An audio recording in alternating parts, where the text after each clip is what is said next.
शांति शांति अंतर मन में ज्योति जगा लो, होगा दूर अंधेरा।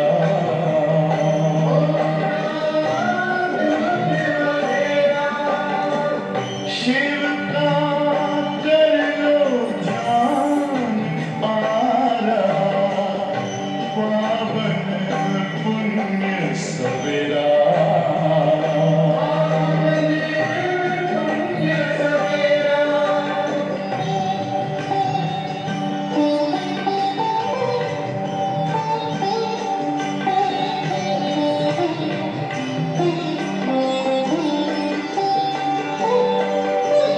तुम हो कौन, कहाँ से आए, अपने आप को जानो। राजयोग के द्वारा अपना परम पिता पहचानो। इसी राज पथ पर चलकर तुम पालो अपना बसेरा।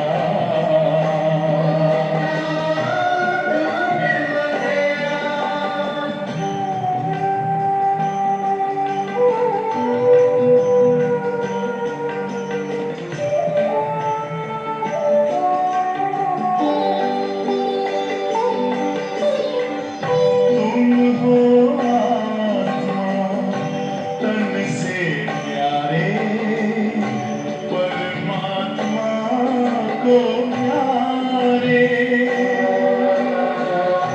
दिव्य गुणों को धारण करके योगी बनो दुलारे। ज्योति बिंदु ही तोड़ेगा ये माया मोह का घेरा।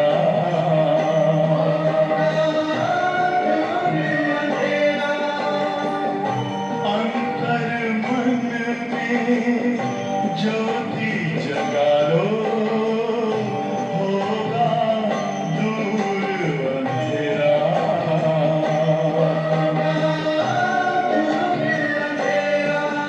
ओम शांति, ओम शांति, ओम शांति।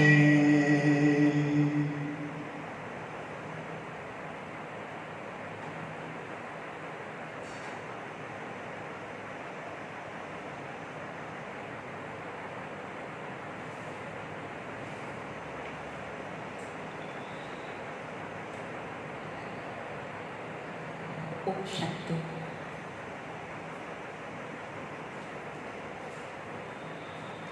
आज 15 तारीख की साकार वाणी 15/5/2020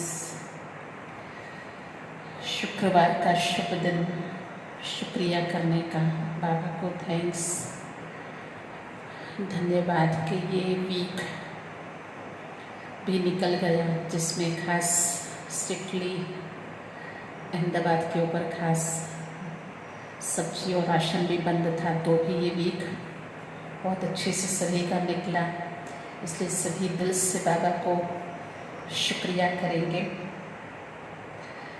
बाबा ने कहा, मीठे बच्चे तुम्हारा मुख अभी स्वर्ग की तरफ है। मीठे बच्चे तुम्हारा मुख अभी स्वर्ग की तरफ है। तुम नर्क से किनारा कर स्वर्ग की तरफ जा रहे हो। तुम नर्क से किनारा कर स्वर्ग की तरफ जा रहे हो। इसीलिए बुद्धि का योग नर्क से निकाल दो। कल कहा पल्लव जो है वो अपना छेड़ा छोड़ दो किनारे। उसके पहले कहा था कि लॉकअप कर दो, जो बुद्धि यहाँ वहाँ जाती है, व्यर्थ विचार आते हैं। आज बाबा कहते बच्चे बुद्धि का योग अब नरक से निकाल दो। प्रश्न है सबसे ऊंची और सूक्ष्म मंजिल कौन सी है, उसे पार कौन कर सकते हैं। सबसे ऊंची और सूक्ष्म मंजिल कौन सी है और उसे कौन पार कर सकते हैं। उत्तर है तुम बच्चे स्वर्ग की तरफ मुंह करते माया तुम्हारा मुंह नरक की तरफ फेर देती है। चेक करेंगे तो ऐसी बहुत सारी बातें, बहुत सारी, ये जो बहुत बड़ी बात है वो तो है ही, काफ़ी है नरक की तरफ मुंह करने के लिए भी और स्वर्ग की तरफ मुंह करने के लिए भी। हर बात के दो पहलू तो रहते ही हैं, लेकिन वो तो चॉइस तो हमारी होनी चाहिए, हम ही उसको डिसाइड करें। लेकिन फिर बीच में माया को भी हम उससे भी निमित्त मांगते हैं। जो बाबा भी कहते बच्चे माया तुम्हारा मुख नरक की तरफ फेर देती है, अनेक तूफान लाती है, उन्हीं तूफानों को पार करना है, यही है सूक्ष्म मंजिल। कौन सी सूक्ष्म मंजिल है जिसको पार करना है? तो ये जो माया के तूफान आते हैं, जो बार बार हमारा मुख मोड़ देती है स्वर्ग से और नरक तरफ कर लेती है, जिसमें बहुत छोटी छोटी बातें भी हो सकती हैं, चाहे वो देह से, संबंधों से, पदार्थों से या अन्य किन्हीं भी बातों से जो निमित्त बनते हैं, वो छोटे बड़े कारण जो निर्जीव से भी होते हैं, बहुत तुच्छ से भी होते हैं, बहुत अल्पकालीन भी होते हैं, लेकिन बुद्धि का योग जो है वो पूरी तरह से नरक तरफ चला जाता है। तो इन तूफानों को भी पार करना, यह है हमारी सूक्ष्म मंजिल। इस मंजिल को पार करने के लिए नष्टो मोहा बनना पड़े। सबके सामने ये बात आती है, लेकिन नष्टो मोहा एक बहुत अच्छा बाबा ने इसके लिए एक उपाय बता दिया कि अगर इस उपाय को किया जाए, नष्टो मोहा बनना पड़े, निश्चय और हिम्मत के आधार पर इसे पार कर सकते हो।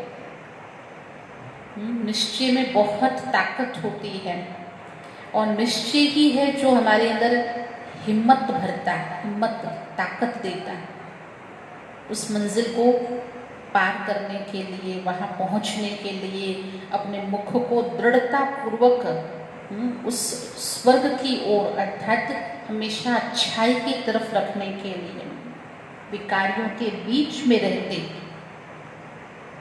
छोड़ना भी नहीं है, विकारियों के बीच में रहते निर्विकारी हंस बनना, यही है मेहनत, यही है मेहनत।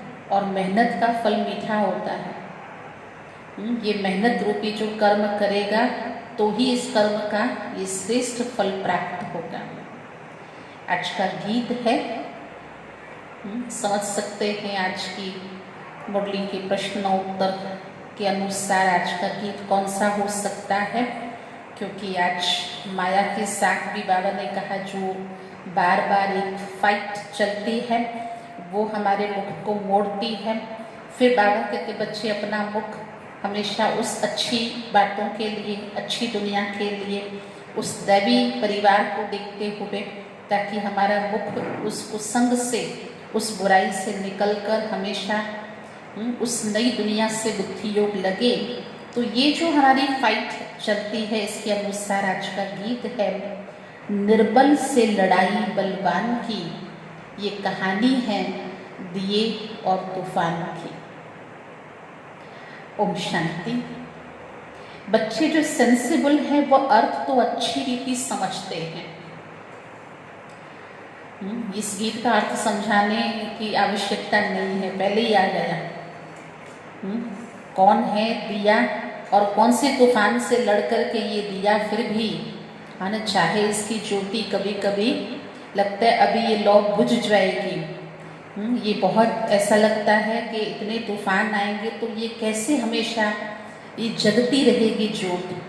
लेकिन खुद भगवान फानुस बन कर के जिसकी हिफाजत करता है तो वो कैसे बुझ सकता है। तो इस कहानी के अंत में जो निर्बल है उस बलवान के साथ जो लड़ाई हो रही है और विजय होनी है इस अविनाशी, इस जलती ज्योति की, क्योंकि आज बाबा ने बात की है नष्टोमुहा, निश्चय, हिम्मत, ये बहुत बड़े बड़े बाबा ने हम सभी को अस्त्र शस्त्र दे दिए और फिर कोई हमें रोक नहीं सकता उस ऊंची मंजिल पर पहुंचने के लिए। तो बहुत अच्छा गीत है जिसका अर्थ तो बच्चे अच्छी रीति समझते हैं, जिनका बुद्धि योग शांति धाम और स्वर्ग तरफ है उनको को ही तूफान लगते हैं, क्योंकि एकदम विपरीत हैं। मेजॉरिटी है नर्क की तरफ और बहुत थोड़े से कुछ चुनिंदा, कुछ सिलेक्टेड आत्माएं हैं जो एकदम विपरीत नर्क से स्वर्ग की ओर जा रही हैं। तो स्वाभाविक है उन्हों को ही तूफान लगते हैं। बात तो अभी तुम्हारा मुंह फेरते हैं।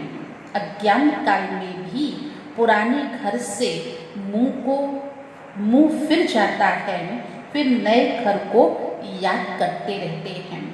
कब नया मकान तैयार हो, अब तुम बच्चों को भी ध्यान में है कब हमारे स्वर्ग की स्थापना हो और फिर हम अपने सुखधाम में आएंगे। तुम बच्चों को अभी बुद्धि योग, अब तुम्हारा बुद्धि रूपी मुख जो है वो स्वर्ग की तरफ है कि कब वो हमारा नया मकान, नई दुनिया तैयार हो और हम अपने सुखधाम में आएंगे। इस दुखधाम से तो सभी को जाना ही है। सारे सृष्टि के मनुष्य मात्र को बाप समझाते रहते हैं। बच्चे अभी स्वर्ग के द्वार खुल रहे हैं और इसीलिए अति भी हो रही है। अंत के सारी ये जो दृश्य हैं वो स्पष्ट होते जा रहे हैं, जिससे पता चलता कि स्वर्ग के द्वार खुल रहे हैं। अब तुम्हारा बुद्धि योग स्वर्ग तरफ जाना चाहिए। हेवन में जाने वाले को कहा जाता है पवित्र। हेवन में, स्वर्ग में जाने वाली आत्मा के लिए कहेंगे वह है पवित्र। हेल में जाने वाले को कहा जाता अपवित्र। स्वाभाविक है, हर व्यक्ति, इतना तो हम सभी बाल्यकाल से कथाओं में पढ़ते सुनते आए हैं कि भाई जो पुण्य आत्माएं होती हैं कहते मरने के बाद उनको स्वर्ग भेजा जाता है और पाप आत्मा को नरक भेजा जाता है। तो हेवन भी है, हेल भी है, पवित्र भी है, अपवित्र भी है। डिफरेंस समझ सकते हैं। गृहस्थ व्यवहार में रहते भी बुद्धि योग हेवन तरफ लगाना है। समझो, बाप का बुद्धि योग हेवन तरफ और बच्चे का हेल तरफ है।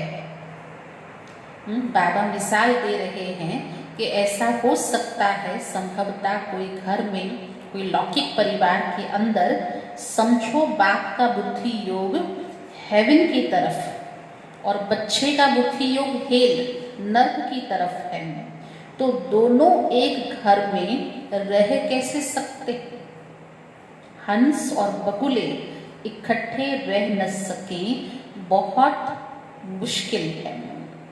उनका बुद्धि योग है 5 विकारों की तरफ। हेल में जाने वालों का बुद्धि योग 5 विकारों की तरफ। वह हेल तरफ जाने वाला और वह जो पिता है वह हेवन तरफ जाने वाला, दोनों इकट्ठे रह न सके। बड़ी मंजिल है। बाप देखते हैं हमारे बच्चे का मुख हेल तरफ है। लौकिक पिता भी इतना समझते हैं कि भाई हमारा बच्चा जो है वो पूरा दुनियावी है, दुनियावी जो रंग रूप है उस बातों में रसा बसा है, हेल तरफ है। हेल तरफ जाने बिगर वह रह नहीं सकता। फिर क्या करना चाहिए? ऐसे हालात में क्या करना चाहिए? जरूर पिता कोशिश करेगा कि बच्चे का जो कुसंग है या उस कुसंग की जो वजह है उन सभी को ठीक किया जाए, बदला जाए, बच्चे को समझाया जाए, बुझाया जाए, प्रयत्न किया जाए और उसका बुद्धि योग हेल से निकालकर हेवन की तरफ लगाया जाए। हेवन की तरफ मतलब कोई भी अच्छाई की तरफ लगाने का तो कोई लौकिक पिता भी प्रयत्न करेगा ना। जरूर घर में झगड़ा चलेगा। ऐसा थोड़ी कहा और मान गया, कहा और समझ गया, ऐसे तो देख सकते इतने भी कोई आज्ञाकारी बच्चे तो आजकल है नहीं। तो फिर क्या होता है, दोनों के बीच में जो एकदम मतभेद होता है, झगड़ा चलेगा। कहेंगे ये भी कोई ज्ञान है? क्या कहेंगे? क्यों झगड़ा चलता? कहेंगे ये भी कोई ज्ञान है? बच्चा शादी न करे, गृहस्थ व्यवहार में रहते तो बहुत है ना। फिर मिसाल क्या देंगे कि भाई सारी दुनिया तो गृहस्थ व्यवहार में रहती है और सबसे ऊंचा तो गृहस्थ आश्रम होता है। भले किसी का आश्रम है नहीं पर कहते तो है ना। बच्चे का मुख हेल तरफ है, वो तो चाहते हैं कि नर्क में ही जाएं। बाबा कहते नर्क तरफ बुद्धि योग ना रखो, परंतु बाप का भी कहना मानते नहीं। फिर क्या करना पड़े? ऐसे में उस पिता को क्या करना पड़े? अगर बच्चा न माने, आपके पास कोई ऐसा अपना कोई प्रश्न लेके, समस्या लेके आए कि भी हमने बहुत सब ये उपाय करके देखा, उसको प्यार से समझाया, डरा के समझाया, ये भी किया वो भी किया, पर हमारा बच्चा मानता ही नहीं है। वो पूरी तरह से दुनिया में, विकारों में, कुसंग में, व्यसन में, विकार में फंसा हुआ है। तो क्या कहेंगे? नष्टो मोह स्थिति चाहिए। कहेंगे ना भाई उसके लिए दुखी क्यों होते हो, रोते क्यों हो, उसका जो भाग्य होगा थोड़ा छोड़ दो। और क्या करेंगे, है ना, इतना उसके लिए मोह नहीं रखो, चिंता नहीं करो। तो उसमें नष्टो मोह स्थिति चाहिए। यह सारा ज्ञान आत्मा में है, बाप की आत्मा कहती है। इनको हमने क्रिएट किया है। लौकिक पिता की आत्मा कहती मैंने अपने बच्चे को क्रिएट किया है, मेरा कहना नहीं मानते हैं। उसको भी दुख होता है कि भाई मैं चाहता हूँ मेरा बच्चा विकारों में न फंसे, बुराई में न फंसे। अच्छा, कोई तो ब्राह्मण भी बने हैं, फिर बुद्धि चली जाती है हेल तरफ। फिर अब सोचो बाबा को कैसा लगता होगा अगर हम भी बाप के बच्चे हैं, बाबा ने हमें अडॉप्ट किया, क्रिएट किया, वो हमारा रचयिता है। अगर हम भी बाबा की बात को नहीं मानते हैं और अगर हमारा बुद्धि योग भी हेल तरफ, नर्क तरफ जाता है, तो वह जैसे एकदम रसा ताल में चले जाएंगे।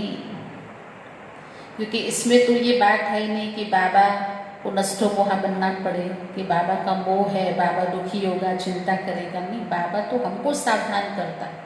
बच्चे अगर तुम अभी भी नहीं संभले, नहीं बचोगे तो एकदम रस्सा ताल में चले जाएंगे।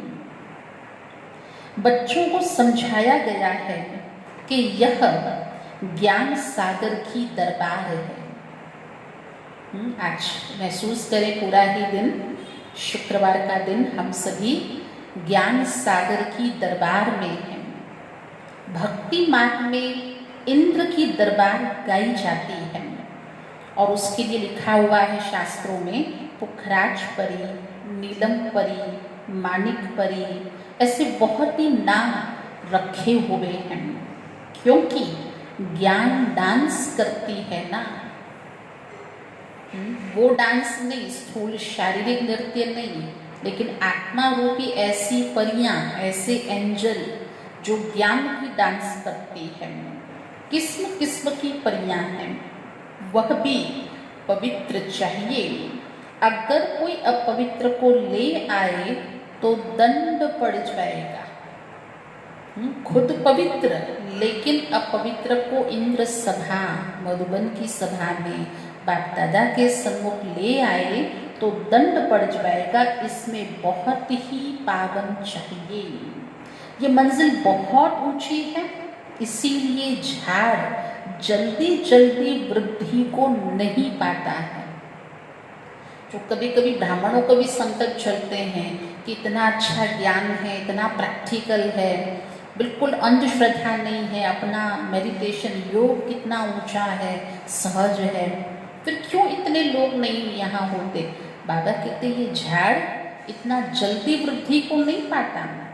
बाप जो ज्ञान देते हैं उससे तो कोई जानते नहीं, शास्त्रों में भी ये ज्ञान है नहीं, शास्त्रों में भी ये ज्ञान है नहीं, इसीलिए थोड़ा निश्चय हुआ फिर ऐसा नहीं कि थोड़ा निश्चय हुआ तो बस झाड़ में वो पत्ता लग गया, अब वो टहनी बनेगी और पत्ते लगते चले जाएंगे और झाड़ वृद्धि को पाता चला जाएगा। नहीं, इसमें बहुत जो आज फाइट है, युद्ध है माया के साथ। ये ऊंची मंजिल पे पहुंचने के लिए ये सब रास्ते में जो तूफान लगते हैं, छोटे बड़े, आंधी आती, कभी तो धूल उड़ती, ऐसी तो मिट्टी आती आंखों में कि आंखें बंद हो जाती है ना। ये हवा का जो तूफान होता है वो व्यक्ति की दिशा को ही परिवर्तन कर सकता है। तो अगर प्राकृतिक तूफान में इतना बल है, शक्ति है, तो सोचो माया के तूफान तो क्या कुछ नहीं कर सकते। इसके लिए बाबा कहते बच्चे, बाप जो ज्ञान देते हैं उसे कोई जानते नहीं, शास्त्रों में ये ज्ञान है नहीं, इसीलिए थोड़ा निश्चय हुआ फिर माया एक ही थप्पड़ से गिरा देती है। बहुत ज़्यादा तो माया को भी कष्ट नहीं उठाना पड़ता है, लेकिन एक ही थप्पड़ से गिरा देती है। तूफान तो है ना, छोटा सा दिया, उनको तो तूफान एक ही थपेड़ से गिरा देता। छोटा सा दिया, आत्मा रूपी छोटा सा दिया, और माया का एक ही तूफान रूपी थपेड़ गिरा देता। दूसरों को विकार में गिरते देख खुद भी गिर पड़ते हैं। जैसे निर्विकारियों का प्रभाव पड़ता है तो निर्विकारियों को देख सुन उनके संग में आते निर्विकारी बनते, ऐसे विकारियों का भी प्रभाव पड़ता है। कोई को विकारी बनता देख अच्छे भलों का बुद्धि योग परिवर्तन हो जाता है, खुद भी गिर पड़ते हैं। इसमें तो बड़ी बुद्धि चाहिए समझने की। गाया हुआ भी है, अबलाओं पर अत्याचार हुए, बाप समझाते हैं बच्चे काम महाशत्रु है, इससे तो तुम्हें बहुत नफरत आनी चाहिए। सबसे बड़ा महाविकार महाशत्रु, इससे तो तुम्हें बहुत नफरत आनी चाहिए। बाबा बहुत नफरत दिलाते हैं अभी, आगे ये बात नहीं थी। हेल तो अभी है ना, कब नफरत दिलाई जाएगी? हेवन में, हेल में। हेल तो अभी है ना। द्रौपदी ने पुकारा है, यह अभी की बात है। कब की बात है? महाभारत के काल में। ये महाभारत का वही काल है। द्रौपदी ने अभी पुकारा है। कितना अच्छी रीति समझाया जाता है, फिर भी बुद्धि में बैठता नहीं। यह गोले का चित्र बहुत अच्छा है, सृष्टि चक्र का चित्र बहुत अच्छा है। गेटवे टू हेवन, ये चित्र देखना, आज के दिन अवश्य देखना है ना। उसको थोड़ा सर्च करना, उसको अच्छे से देखना, कैसे सृष्टि चक्र के अंदर इसको गेटवे टू हेवन कैसे कहा जाता है। इस गोले के चित्र से बहुत अच्छी रीति समझा सकते हैं, समझ सकते हैं। सीढ़ी से भी इतना नहीं जितना इनसे समझेंगे। दिन प्रतिदिन करेक्शन भी होती जाती है। बात कहते, आज तुमको बिल्कुल ही नया डायरेक्शन देता हूँ। बात कहते, आज तुमको बिल्कुल ही नया डायरेक्शन देता हूँ। पहले से ही थोड़े सब डायरेक्शन मिलते हैं। ये कैसी दुनिया है, इसमें कितना दुख है, कितना बच्चों में मोह रहता है। सारा ज्ञान एक ही समय थोड़ी मिल जाएगा। जैसे भाई लॉकडाउन 4 के लिए फिर उसकी अलग से कोई एडवाइजरी, कोई डायरेक्शंस फिर दी जाएंगी 17 या 18 तारीख के बाद। तो बाबा भी कोई एक ही समय थोड़ी डायरेक्शन दे देते हैं, क्योंकि बहुत सारी बातें, बहुत सारे कारण हैं। जैसे बाबा ने कहा ये कैसी दुनिया है, इसमें कितना न दुख है, कितना न बच्चों में मोह रहता है। बच्चा मर जाता है तो एकदम दीवाने हो जाते हैं, अथाह दुख है। ऐसा नहीं कि साहूकार है तो सुखी ही है। अनेक प्रकार की बीमारियां होती है ना। बीमारी थोड़ी गरीबी अमीरी देख के आती है, कोई पद पोजीशन देख के आती है। देख रहे हैं ना प्रैक्टिकल में, अनेक प्रकार की बीमारियां लगी रहती हैं, फिर हॉस्पिटल्स में पड़े रहते हैं। फर्क क्या? गरीब जनरल वार्ड में पड़े रहते हैं, साहूकार को अलग स्पेशल रूम मिल जाता है। परंतु दुख तो दोनों को है, बीमारी दोनों को है, तकलीफ तो दोनों को है, चाहे गरीब जनरल वार्ड में है और साहूकार कोई स्पेशल रूम में है। परंतु दुख तो जैसा साहूकार को वैसा ही गरीब को होता है, सिर्फ उनको जगह अच्छी मिलती है, संभाल अच्छी होती है। साहूकार को स्पेशल रूम मिला, जगह अच्छी मिली और थोड़ा स्पेशल, थोड़ा VIP ट्रीटमेंट मिलता। अभी तुम बच्चे समझते हो हमको तो बाप पढ़ा रहे हैं, बाप ने अनेक बार पढ़ाया है। अपने दिल से पूछना चाहिए हम पढ़ते हैं व नहीं। बाप पढ़ा रहे हैं, अनेक बार बाप ने पढ़ाया है। अपने दिल से पूछना चाहिए हम पढ़ते हैं व नहीं। कितने को पढ़ाते हैं, कितने को पढ़ाते हैं, अगर पढ़ाएंगे नहीं तो क्या पद मिलेगा? रोज रात को अपना चार्ट देखो, आज किसको दुख तो नहीं दिया। ये बहुत सामान्य बात लगती है पर बहुत आवश्यक हो गई आजकल चार्ट में, और बाबा अक्सर आजकल की मुरलियों में हमें इस बात पर ध्यान खिंचवाते हैं। ये छोटी बात है परंतु बहुत गहरा राज है, कर्म की गहन गति छिपी है इस प्रश्न के अंदर कि आज किसी को दुख तो नहीं दिया। श्रीमत कहती है, श्रीमत कहती है कोई को दुख ना दो और सभी को रास्ता बताओ। श्रीमत कहती है किसी को भी दुख नहीं दो, क्योंकि दुख देंगे तो दुख लेंगे, वापस मिलेगा ना, दुखी होंगे। तो दुख देना ही नहीं, अपने लिए दुख का बीज बोना ही नहीं है और ही सुख का रास्ता बताना है। जो हमारा घाटी होगा उनको झट टच होगा, जो हमारे कुल का होगा, हमारा भाती होगा, उनको झट टच होगा। इसमें बर्तन चाहिए सोने का जिसमें अमृत ठहरे। ज्ञान अमृत है तो बर्तन, बुद्धि रूपी बर्तन चाहिए सोने का जिसमें अमृत ठहरे। जैसे कहते हैं ना कि शेरनी के दूध के लिए सोने का बर्तन चाहिए, क्योंकि उसका दूध बहुत भारी, बहुत ताकत वाला होता है। उनका बच्चों में मोह रहता है। कोई को देखा एकदम उछल पड़ेगी। शेरनी है ना, उसका भी बच्चे में मोह रहता है।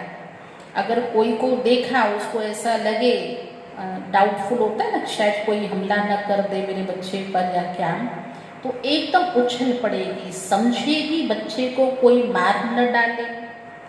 यहाँ भी बहुत है ना जिनका पति बच्चों आदि में मोह रहता है। अब बताओ जानवर में और मनुष्य में क्या अंतर रह गया? बाबा कहते यहाँ भी ऐसे बहुत हैं, यहाँ ब्राह्मणों में भी जिनका पति में या फिर बच्चों में मोह रहता है। अब तुम बच्चे जानते हो जबकि स्वर्ग का गेट खुल रहा है। अब बताओ वो जो मोह वाली आत्मा है, अगर गेट खुल जाएगा तो जा सकेगी उस द्वार से? द्वारपाल उसको जाने देंगे? जाने देंगे? कृष्ण के चित्र में बड़ा क्लियर लिखा हुआ है, इस लड़ाई के बाद स्वर्ग के गेट्स खुलते हैं। किस लड़ाई के बाद? तो महाभारत की महाभारी लड़ाई के बाद स्वर्ग के गेट खुलते हैं। वहाँ बहुत थोड़े मनुष्य होते हैं, बाकी सभी मुक्ति धाम में चले जाते हैं। सजाएं बहुत खानी पड़ती हैं। जो भी पाप कर्म किए हैं एक एक जन्म का साक्षात्कार कराते हैं। सजाएं खाते रहेंगे, फिर पाई पैसे का पद पालेंगे। याद में न रहने के कारण विकर्म विनाश नहीं होते। याद में न रहने के कारण विकर्म विनाश नहीं होते।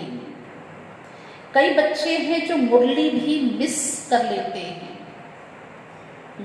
आगे की पॉइंट में भी बाबा ने कहा, बाबा पढ़ाते, रोज पढ़ाते, कल्प कल्प बाबा पढ़ाते हैं, देखो हम पढ़ते हैं या नहीं।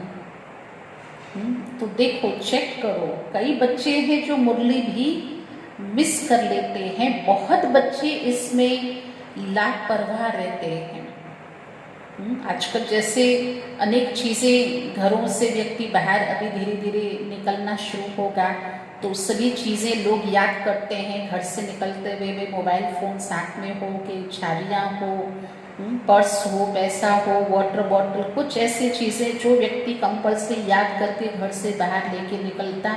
और उसमें आजकल दो चीज़ें और ऐड हो गई हैं, और वो है मास्क और दूसरा सैनिटाइज़र, है ना। ये दो चीज़ें हम सभी के जीवन में अभी एडिशन हो गई कि ये भी अवश्य हमारे साथ होनी चाहिए। ये भी हमें इसे भूलना नहीं है, मिस नहीं करना है। और ये हमारी रक्षा के लिए है, हमारी प्रोटेक्शन के लिए है। ठीक वैसे ही बाबा को भी सदा साथ रखना। बाबा की याद, बाबा की छत्र छाया, बाबा साथी है। उसके बिना घर से बाहर कोई न निकले, छोटा बड़ा कोई न निकले। इसको भी इतना ही आवश्यक बना दे, कंपल्सरी कर दे, एक हैबिट बना दे। ये बहुत ज़रूरी है। और वो तभी होगा जब हम बाबा की श्रीमत लेते हैं, अर्थात मुरली पढ़ते हैं, सुनते हैं। तो ये भी एक बहुत बड़ा टॉनिक है आत्मा की इम्यूनिटी को बढ़ाने के लिए। इस मुरली रूपी टॉनिक को, इस खुराक को मिस नहीं करना चाहिए। ये एक हमारे जीवन के अंदर एक ऐसी धारणा हो कि हमारी दिनचर्या में पहली शुरुआत बाबा की मीठी मुरली महावाक्यों से होनी चाहिए। तो बहुत बच्चे इसमें लापरवाह रहते हैं, समझते हैं हमने नहीं पढ़ी तो क्या हो गया। ऐसा लगता है क्या हो गया, कोई कुछ हुआ थोड़ी, कोई बड़ी बात थोड़ी है। पर फिर इसका आगे चल के बहुत परिणाम, या यूँ कहें बहुत दूर की बात नहीं है। और आजकल हम बहुत जल्दी जल्दी सभी के कर्मों का खेल देख रहे हैं। जो बाबा कहते बच्चे हम तो पार हो गए, मुरली की परवाह नहीं करते हैं, ऐसे भी देह अभिमानी बच्चे बहुत हैं। समझते मुरली नहीं पड़ी तो क्या हो गया, हम तो पार हो गए, मुरली की परवाह नहीं करते हैं, ऐसे देह अभिमानी भी बहुत हैं। वो अपना ही नुकसान करते हैं, बाबा जानते हैं। इसीलिए यहाँ जब आते हैं तो भी पूछता हूँ। इस लॉकडाउन के पीरियड में भी चाहे हम डिस्टेंस पे हैं, लेकिन जैसे हम सभी के लिए अति आवश्यक दूध बंद नहीं किया गया, केमिस्ट जो है मेडिकल स्टोर्स खुले रखे गए, जिससे बहुत नेसेसरी समझा जाता है, ऐसे आत्मा की खुराक मुरली भी बंद नहीं की गई है ना, बंद नहीं की गई है, लेकिन हर एक तक पहुंची है, पहुंचाई जा रही है। कैसे भी करके इसके बहुत सोर्स बन रहे हैं। और उसके बावजूद भी अगर कोई अपनी लापरवाही से, अपने देहाभिमान के वश इसको मिस करते समझते, बाद में जब सेंटर खुलेगा तो आप समझते ऐसी आत्मा फिर सेंटर पे रेगुलर आएंगी। जिन्होंने इस 1-1.5 मास में अगर मुरली पढ़ी नहीं हो, मिस कर दी हो, फिर वो हैबिट रहेगी, बाबा से वो रिलेशन, वो कनेक्शन बनेगा। तो ये बहुत आवश्यक है। इसलिए बाबा कहते बच्चे वो अपना नुकसान करते हैं, बाबा तो जानते हैं। इसीलिए यहाँ जब आते हैं तो भी पूछता हूँ। बाबा कहते मैं पूछता हूँ, बहुत मुरलियाँ नहीं पढ़ी होंगी पता नहीं उनमें कोई अच्छी पॉइंट्स हो जो मिस कर गई, जो मेरे काम की हो, जिसकी वजह से मेरा भाग्य चमकने लगता, मेरी लॉटरी लग जाती, मेरा जीवन की जो बाजी है वो पलट जाती, कुछ भी हो सकता था। पर मैंने क्या किया, मिस कर दिया। पॉइंट्स तो रोज निकलती है ना, ऐसे भी बहुत सेंटर्स पर आते हैं, परंतु धारणा कुछ नहीं, धारणा कुछ नहीं, अर्थात दूसरे शब्दों में कहें तो ज्ञान कुछ नहीं। कोई कहे ज्ञान तो है पर धारणा नहीं होती है, तो वो ज्ञान ही नहीं है। अगर जीवन में धारण ही न हो तो उसको ज्ञान थोड़ी कहेंगे। श्रीमत पर नहीं चलेंगे तो पद थोड़े मिलेगा।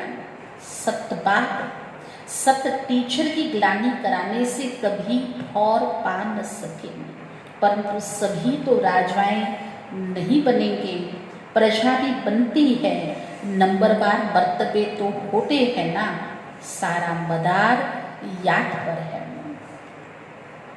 जिस बाप से विश्व का राज्य मिलता है उनको याद नहीं कर सकते, तकदीर में ही नहीं तो फिर तदबीर भी क्या करे। बाप तो कहते हैं कि याद की यात्रा से ही पाप भस्म होंगे, तो पुरुषार्थ करना चाहिए ना।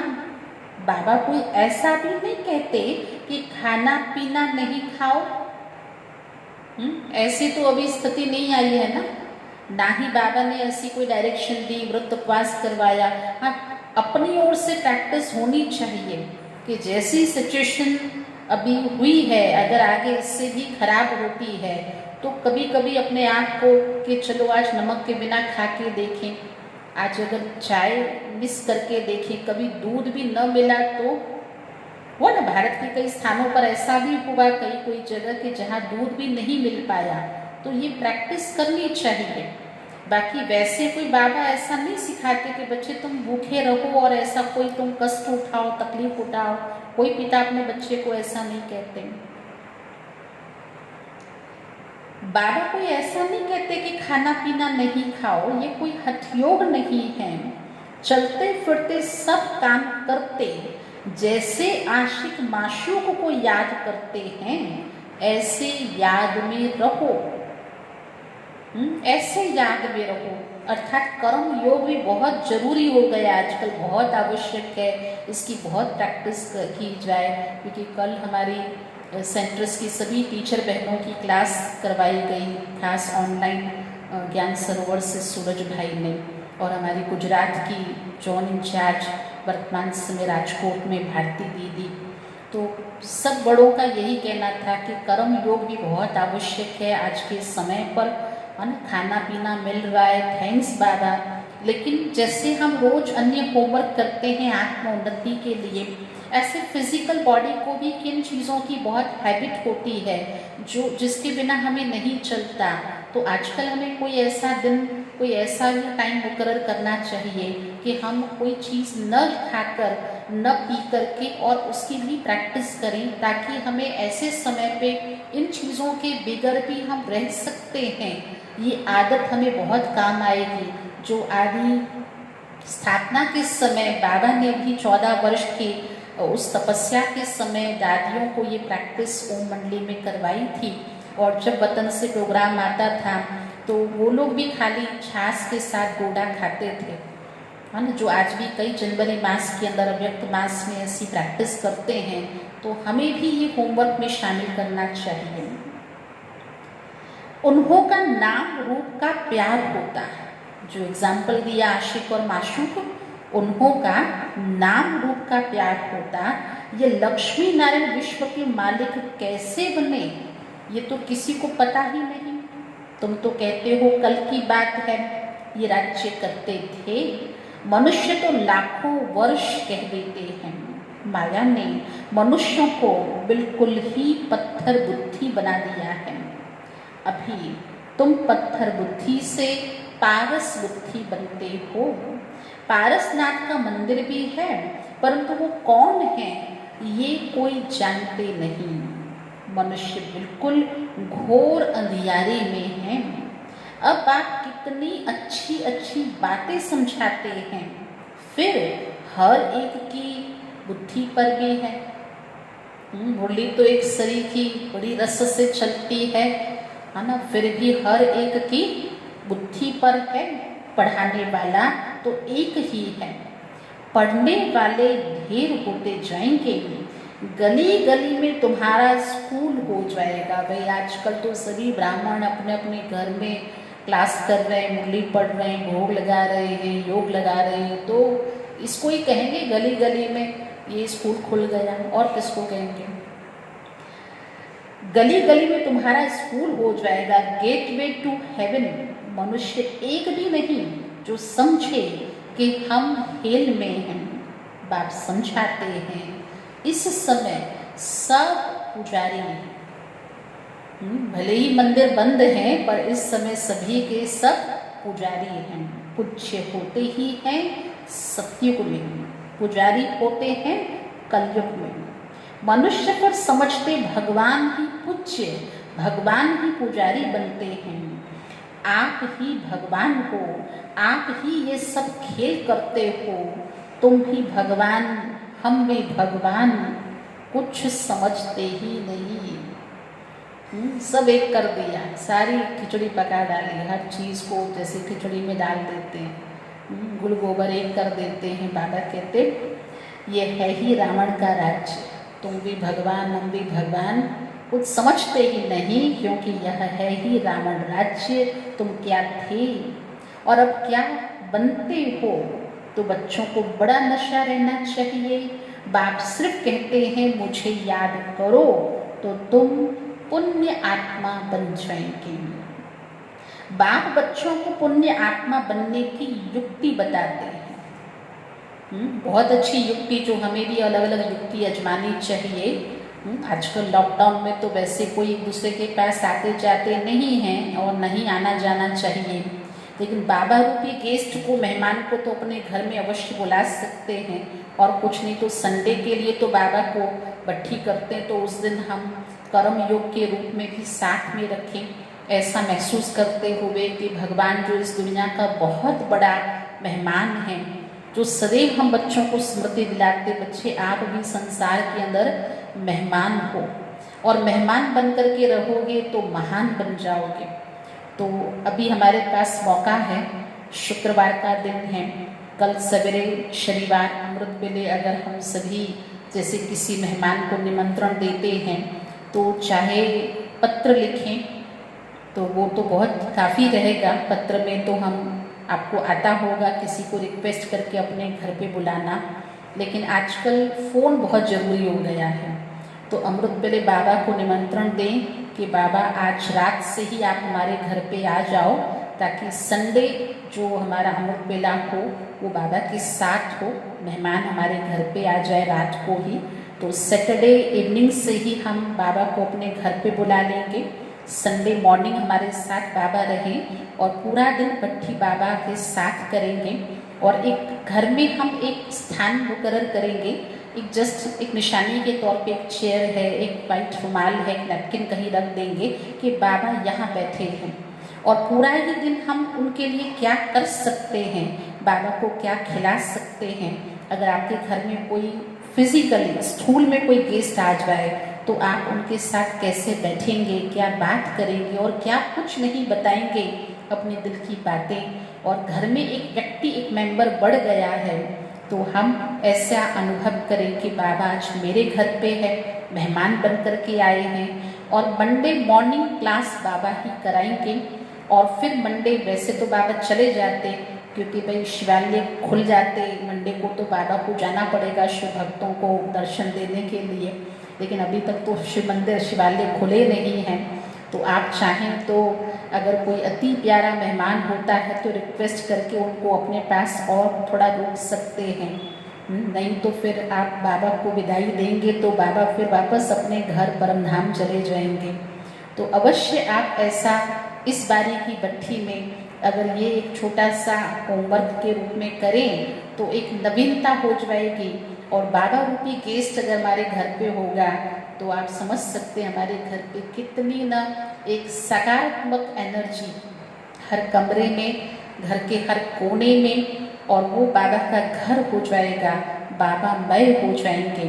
तो ऐसा बहुत अच्छी युक्ति बाबा भी हम बच्चों को मुरली में सुना रहे हैं। बच्चे, इस पुरानी दुनिया का अभी अंत है। बाप बच्चों को पुण्य आत्मा बनने के लिए युक्ति बताते हैं। बच्चे, इस पुरानी दुनिया का अभी अंत है। मैं भी डायरेक्ट आया हुआ हूँ। यह है पिछाड़ी का दान, जो अंतिम दान जिसको कहते हैं, अंतिम थाली निकालते हैं, यह है पिछाड़ी का दान। एकदम सरेंडर हो जाओ, बाबा ये सब आपका है। थाली मन सब कुछ आ गया उसमें, वो अंतिम दान है। ऐसे हम भी बाबा के सामने अपने आप को सरेंडर कर देते हैं कि बाबा ये सब आपका है। बाप तो देने के लिए कराते हैं। ये युक्ति भी क्यों बोला ऐसा करने के लिए कि सब अपने आप को समर्पित कर दो बुद्धि से कि सब भगवान का है। बाबा को देना है, बहुत सारा बाबा देना चाहते हैं, इसके लिए बाबा देने के लिए कराते हैं, इनका कुछ भविष्य बन जाए। मनुष्य ईश्वर अर्थ दान पुण्य करते हैं, वह है इनडायरेक्ट, उनका फल दूसरे जन्म में मिलता है। यह भी ड्रामा में मूड है। अभी तो मैं डायरेक्ट हूँ, अभी तुम जो करेंगे उनका रिटर्न पदम गुणा मिलेगा।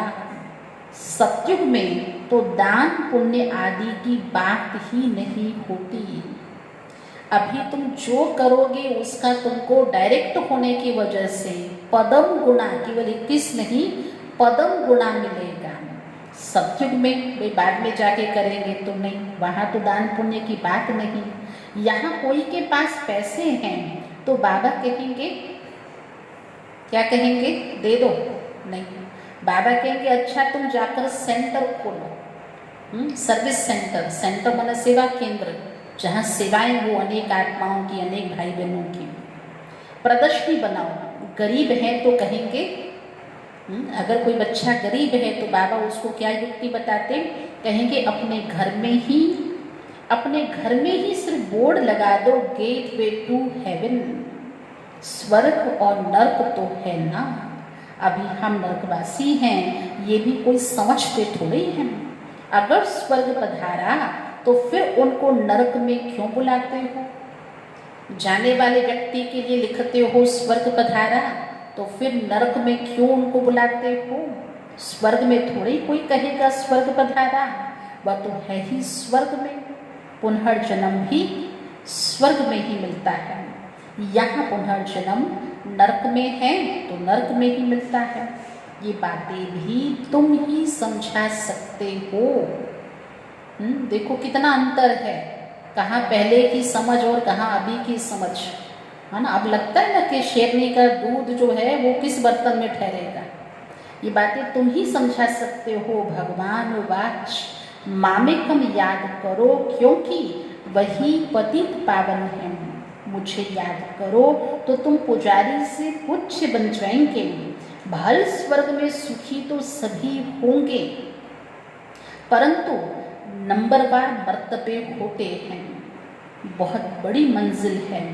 कुमारियों को तो विशेष भाई जो मुरली कुमारियाँ सुन रही हैं, कुमारियों को तो बहुत सर्विस का जोश आना चाहिए। हम भारत को स्वर्ग बनाकर दिखाएंगे। सर्विस का जोश आना चाहिए कि बाकी इस रहे हुए थोड़े से समय में अभी भी भाग्य है, समय है, हम भारत को स्वर्ग बनाकर दिखाएंगे। कुमारी वह जो 21 कुल का उद्धार करे, अर्थात 21 जन्म के लिए उद्धार कर सकती है। अच्छा, मीठे मीठे सिकिरते बच्चों प्रति माँ पिता बाप दादा का याद प्यार और गुड मॉर्निंग। रूहानी बाप की रूहानी बच्चों को नमस्ते। रूहानी बच्चों की रूहानी बाप दादा को याद प्यार, गुड मॉर्निंग और नमस्ते बाबा। धारणा के लिए पहली पॉइंट है, इस पुरानी दुनिया का अंत है। बाप डायरेक्ट आया है तो एकदम सरेंडर हो जाना है। एकदम जो बाबा ने कहा जो अपने कुल का अपने घर का भाती होगा ना उसको झट टच होगा। तो एकदम सरेंडर हो जाना है, बाबा ये सब आपका है। इसी युक्ति से पुण्य आत्मा बन जाएंगे। केवल संकल्प भी किया बाबा है सब आपका है, तो क्या होगा, इस संकल्प मात्र से बाबा को दे दिया तो बाबा इसकी हिफाजत करेगा। आजकल देख रहे हैं कई जगह सुन रहे हैं तो वो भी तकलीफ हो रही है, बढ़ रही है दिक्कतें तकलीफें, तो कौन संभालेगा, कौन रक्षा करेगा। धन माल मिलकर जो कुछ भी है बाल बच्चे, तो बाबा ही रक्षक है। ये बहुत अच्छी युक्ति है बाबा का, और बाबा को ही सौंपना और इससे बैठे बिठाए पुण्य आत्मा बन जाएंगे। मुरली कभी भी मिस नहीं करनी है, मुरली कभी कभी नहीं, कभी भी मिस नहीं करनी है। मुरली में लापरवाह नहीं रहना है। ऐसा नहीं हमने नहीं पढ़ी तो क्या हुआ, हम तो पार हो गए, नहीं, यह भी देहाभिमान है। ऐसा सोचना बोलना हम तो पार हो गए, ये भी देहाभिमान है। मुरली तो जरूर पढ़नी ही है, मुरली तो जरूर पढ़नी ही है। आज का वरदान है निश्चय के आधार पर। आज बाबा ने प्रश्न के उत्तर में भी एक आधार दिया, निश्चय का आधार। आज का वरदान भी है निश्चय के आधार पर विजयी रतन बन, सर्व के प्रति मास्टर सहारे दाता भव। निश्चय बुद्धि बच्चे विजयी होने के कारण सदा खुशी में नाचते हैं। वे अपने विजय का वर्णन नहीं करते, लेकिन विजयी होने के कारण वे दूसरों की भी हिम्मत बढ़ाते हैं। विजय का वर्णन नहीं करते, लेकिन विजयी होने के कारण दूसरों की भी हिम्मत बढ़ाते हैं। किसी को नीचा दिखाने की कोशिश नहीं करते, लेकिन कभी कभी इससे उल्टा होता है, लोग ऐसा समझते हैं कि भाई अपनी विजय का वर्णन करना या अपने दूसरे को कोई मोटिवेट करता है तो समझते बहुत नीचा दिखाते। नहीं, बाबा कहते वैसे नहीं, लेकिन बाप समान मास्टर सहारे दाता बनते हैं, अर्थात नीचे से ऊंचा उठाते हैं। सहारा देने वाला जो होता है ना वो खुद नीचे झुकता है ना, नम्र होता है, वो झुकेगा तब तो दूसरे को नीचे से ऊपर उठाएगा ना। तो ये सहारे दाता बनते हैं, बाप समान बनते। कौन, जो निश्चय बुद्धि आत्माएं हैं, जो विजयी रतन हैं, वह नीचे से ऊंचा उठाते, व्यर्थ से सदा दूर रहते हैं। व्यर्थ से किनारा होना ही विजयी बनना है। ऐसे विजयी बच्चे सर्व के लिए मास्टर सहारे दाता बन जाते हैं। ऐसी विजयी आत्माएं न सिर्फ खुद अपने जीवन में विजयी हैं, निश्चय बुद्धि हैं, लेकिन दूसरों के लिए मास्टर सहारे दाता बन जाते हैं। आज का स्लोगन है निस्वार्थ और निर्विकल्प स्थिति से सेवा करने वाले ही सफलता मूर्त हैं। निस्वार्थ सेवा कैसी हो, स्वार्थ रहित, निर्विकल्प। क्योंकि अगर हम सेवा में भी विकल्प ढूंढते हैं, ऑप्शंस ढूंढते हैं, ये सहज हो, जल्दी हो, अच्छी हो, नाम वाली हो, थोड़ा मैं आगे आगे रहूं वैसी सेवा हो, थोड़ा फ्रंट में रहूं, किसी की नज़रों में आऊं इसीलिए सेवा हो, नहीं, निस्वार्थ भी हो, निर्विकल्प भी हो, ऐसी स्थिति से सेवा करने वाले ही सफलता मूर्त बनते हैं। अच्छा, ओम शांति।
मंद मंद